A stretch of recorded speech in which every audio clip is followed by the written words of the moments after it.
ये तो सिर्फ ये एनडीए की बात हो गई या बीजेपी की रणनीति की बात हो गई कि अमित शाह की बात या उनका जो कद है, स्टैचर है आशुतोष, वो औरों पर भारी पड़ेगा। पर यहाँ महाराष्ट्र में हमें ये नहीं भूलना चाहिए, दूसरी तरफ भी एक और चाणक्य हैं, शरद पवार भी हैं। यहाँ पर वो बैकएंडिंग या करने के लिए रणनीति के मामले में दोनों तरफ बराबर की टक्कर होती है, दिख रही है क्या आपको?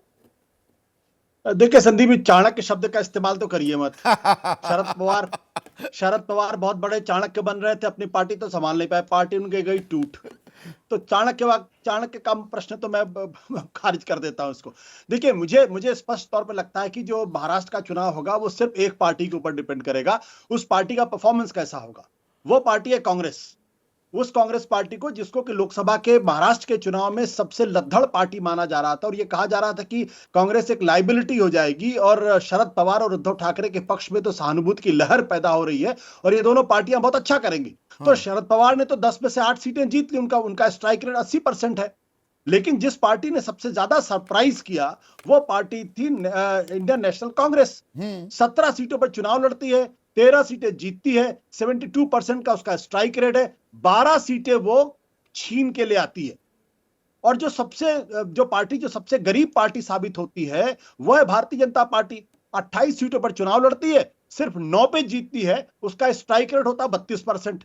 तो अगर कांग्रेस पार्टी अपना स्ट्राइक रेट 60-66% अगर बचा के रख जाती है, अगर 72 ना भी हो, लेकिन अगर 60% के ऊपर अगर अपना स्ट्राइक रेट रखती है, तो निश्चित तौर पर वहां पे सरकार जो है वो महा विकास अघाड़ी की बन सकती है। देखिए, उद्धव ठाकरे आज की तारीख में भी 21 में से सिर्फ 9 सीट ही जीत पाए। इसका मतलब ये कहीं ना कहीं उनकी और उनकी पार्टी में कमजोरी। अब ये कमजोरी इस वजह से भी हो सकती है क्योंकि उनको नया चुनाव चिन्ह मिला, नई पार्टी मिली, लोगों तक नहीं पहुंचा पाए जो रिसोर्सेज होने चाहिए थे। उधर शिंदे थे जिनके पास शिवसेना का ओरिजिनल सिंबल था, रिसोर्सेस थे, मुख्यमंत्री थे, प्रधानमंत्री नरेंद्र मोदी का नाम था।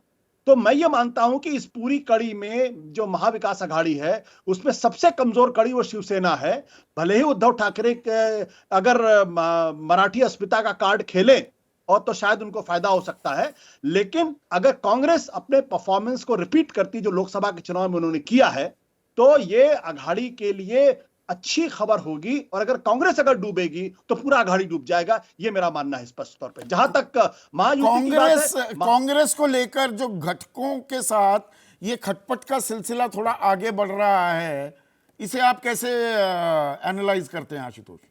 मुझे लगता है कि वो ओवर एग्जरेटेड है, क्योंकि आपको याद होगा लोकसभा चुनाव के पहले भी इसी तरीके की बातें की जा रही थी कि आपस में बहुत लड़ाई है। लेकिन आप देखिए कितनी आसानी से शिवसेना को 21 सीटें मिल गई, 17 सीटों पर कांग्रेस संतुष्ट हो गए और 10 सीट पे शरद पवार की पार्टी संतुष्ट हो गई।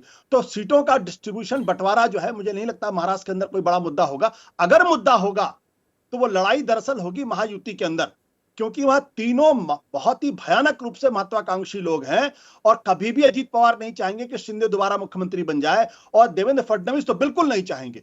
क्योंकि अगर ऐसी स्थिति बनती है जिसमें शिंदे दोबारा मुख्यमंत्री बनते हैं तो देवेंद्र फडणवीस की राजनीति का क्या होगा, वो क्या करेंगे? क्या वो राजनीति में महाराष्ट्र के अंदर नंबर 2 की भूमिका में रह जाएंगे? और ये वो देवेंद्र फडणवीस है जो 5 साल के मुख्यमंत्री रह चुके हैं, बहुत ही एम्बिशियस आदमी है। जब वो मुख्यमंत्री थे, इन्होंने भारतीय जनता पार्टी के तमाम महाराष्ट्र के नेताओं को एकदम किनारे लगा दिया, उनकी राजनीति खत्म कर दी, चाहे पंकजा मुंडे हो, चाहे एकनाथ खड़से हो, चाहे तमाम लोग हो।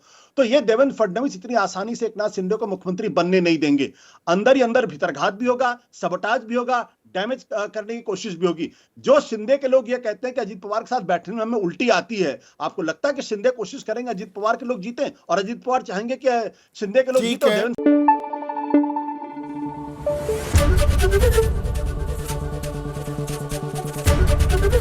एबीपी न्यूज आपको रखे आगे।